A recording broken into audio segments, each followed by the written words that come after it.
Bem, pessoal, nós vamos para a parte final do capítulo 4, para quem é aluno do Colégio Batista, quando então o tema do capítulo 4 são os Estados Unidos, Independência e Guerra Civil. Para os demais alunos interessados nessa aula, nós estamos tratando deste tema, ok? Sair de 13 colônias inglesas na América e de 13 colônias inglesas haver uma luta pela independência, uma guerra pela independência e a então proclamação dessa independência em 1776. Só que lembrar que nem tudo ficou bom para o atual Estados Unidos. Mesmo com a independência, eles eram diferentes. Por que diferentes? Por conta dessa aula, dessa parte que eu expliquei para vocês no finalzinho da parte 2, quando então, de 13 colônias inglesas na América, por mais autônomas que elas fossem, elas eram divididas em dois modelos. Lembrar que essa divisão em dois modelos tem como característica principal a questão climática. Estar ao norte é estar mais próximo da área geográfica que limita até a Inglaterra. Portanto, a área norte, ela ficou sendo conhecida como uma área de povoamento. Colônias do norte, colônias de povoamento, com características mais urbanizadas, com trabalho livre, com crescimento focado para a parte industrial. Enquanto a parte sul, com um clima mais diferente da metrópole Inglaterra, nós tivemos as colônias chamadas de exploração. Basicamente, colônias rurais, colônias de grandes extensões de terras, denominadas latifúndios, adotando um sistema de plantation. Comentei com vocês na parte 2 que o modelo da plantation é um modelo caracterizado pelo trabalho escravo, caracterizado por uma grande propriedade rural, um latifúndio, focado para o mercado externo e com uma única atividade ou gênero agrícola cultivado, para que esse gênero fosse cultivado em grandes extensões, em grande quantidade para exportação. Então, isso aqui é o que nós vamos continuar tendo dentro dos Estados Unidos após a independência. Então, enquanto são colônias, são 13 colônias em dois modelos.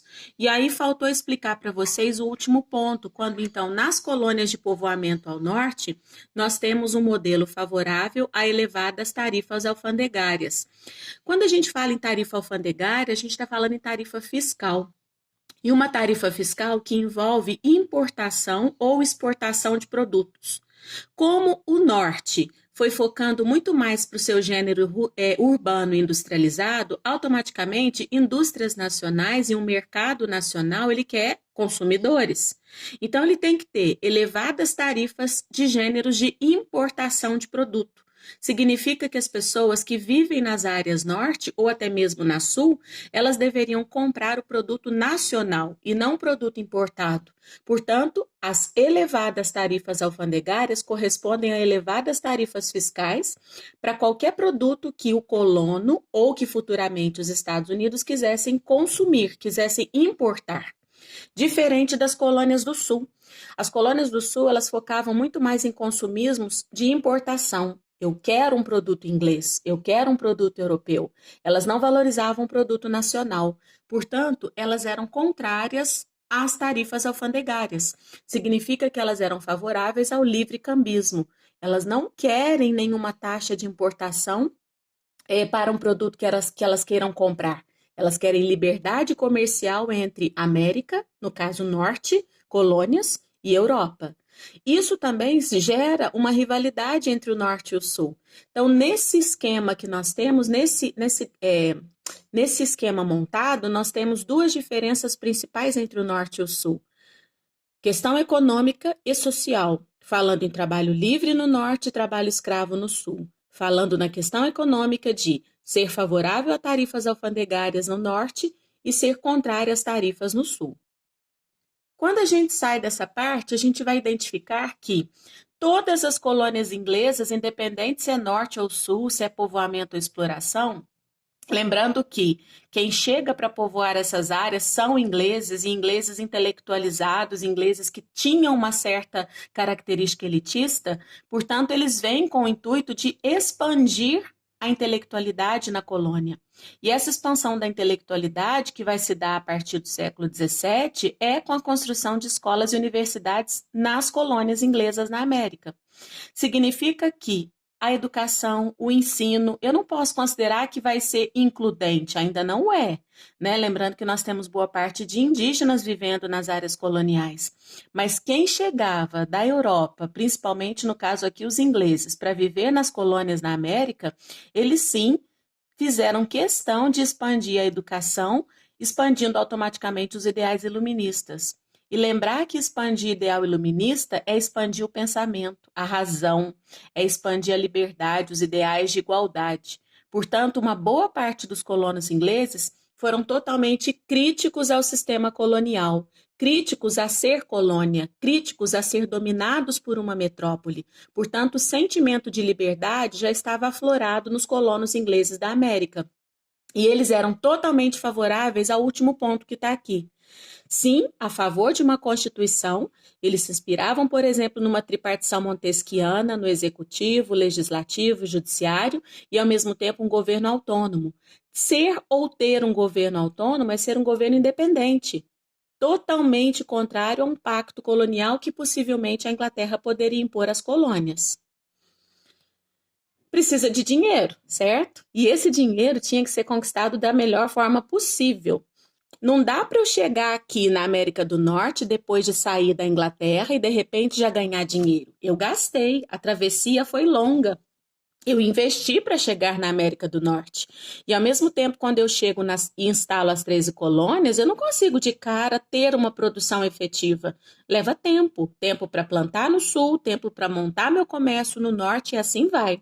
Portanto, foi idealizado um tipo de comércio para enriquecer as 13 colônias inglesas. E esse comércio foi denominado de comércio triangular.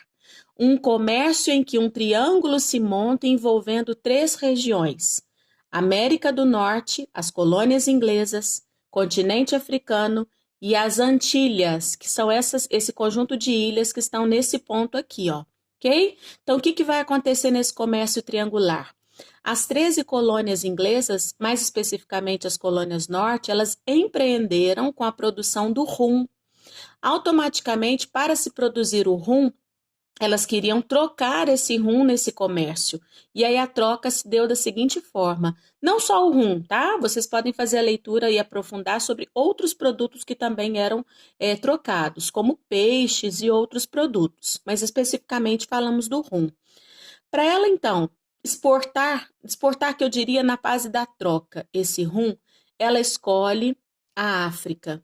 Portanto, os colonos ingleses levam o rum para a África, trocam esse rum com o trabalho escravo, isso mesmo, com as pessoas que ali viviam.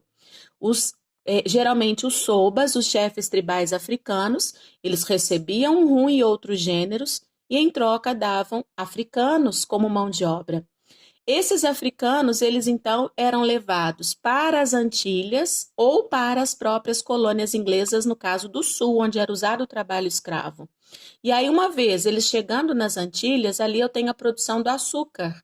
E aí, uma vez usando o trabalho escravo na produção do açúcar, automaticamente esse escravo africano que sai da África, ele sai por vias inglesas, na América do Norte.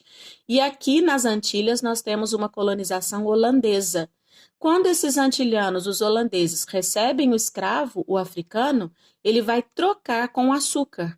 Portanto, este açúcar ele vai para as 13 colônias inglesas, matéria-prima também utilizada na fabricação do rum. Então, o comércio triangular, o que você tem que saber como destaque? Que nós temos aqui 3 áreas principais que formam um triângulo: América do Norte, as colônias, continente africano e as Antilhas. O que sai principalmente das 13 colônias é o rum em direção à África. Rum fica na África, saem africanos em direção às Antilhas. Antilhas recebem os africanos, a área sul recebe africanos e as Antilhas, em troca do escravo africano, entrega o açúcar para as áreas coloniais. Dessa forma, muitas vezes esse açúcar que está nas 13 colônias, ele poderia também ser exportado para a Europa. Então, essa foi uma maneira empreendedora delas, 13 colônias inglesas, ganharem muito no comércio triangular. Aí vem um problema. Começa a imposição do pacto colonial. O que a gente tem a citar nessa crise colonial? Vamos falar primeiramente aí da Guerra dos Sete Anos. A Guerra dos Sete Anos ela foi travada de 1756 até 1763. Essa guerra foi uma guerra enfrentada entre Foi uma guerra enfrentada entre a Inglaterra e a França. Nessa batalha que durou 7 anos, o jogo de interesses era por territórios. E aí, uma vez esses territórios sendo disputados entre essas áreas, os ingleses, eles ganham a guerra. Porém, eles tiveram um prejuízo altíssimo nessa guerra.